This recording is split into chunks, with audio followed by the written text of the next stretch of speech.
I'm out here at the east side of Bernalillo County, a little over 10 miles away from the Sandia Mountains. Around 12:30 p.m., Emergency Communications received a call for a small unattached dwelling that was reported by its resident to be on fire. As you can see from the drone footage taken after the bulk of the flames were put out, the damage to the structure and surrounding vehicles had already taken heavy damage.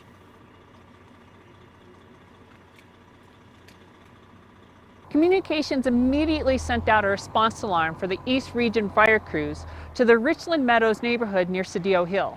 Engine 43 was the first arriving unit on scene, and the officer relayed that there was a large unattached garage that was on fire. The lieutenant explained that there were huge rolling red flames coming from the top of both doorways.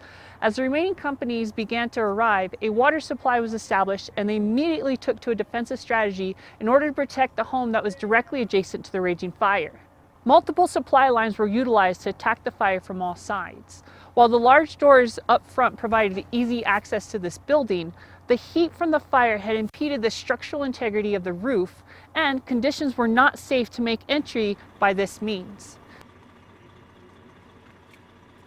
Instead, crews accessed the seat of the fire utilizing windows and cutting holes into the side of the structure.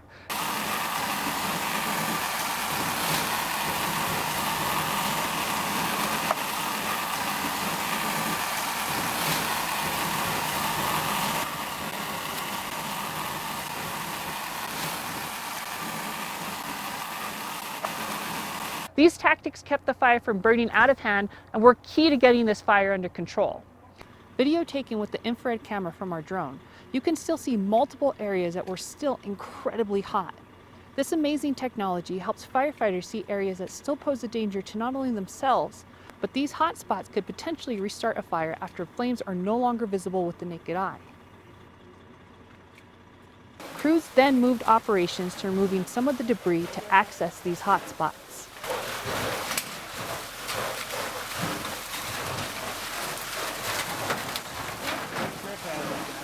BCFR deputy fire marshals concluded their investigation and ruled this fire to be accidental, caused by a heat source radiating to flammable material that was unintentionally left nearby. As we begin to enter into these colder months, please ensure that whatever method you use to heat your home is in full working order with at least 3 feet of distance from anything else. There were a lot of memories lost in this fire, and we don't want anyone else to have to experience this. Remember, Bernalillo County, stay safe.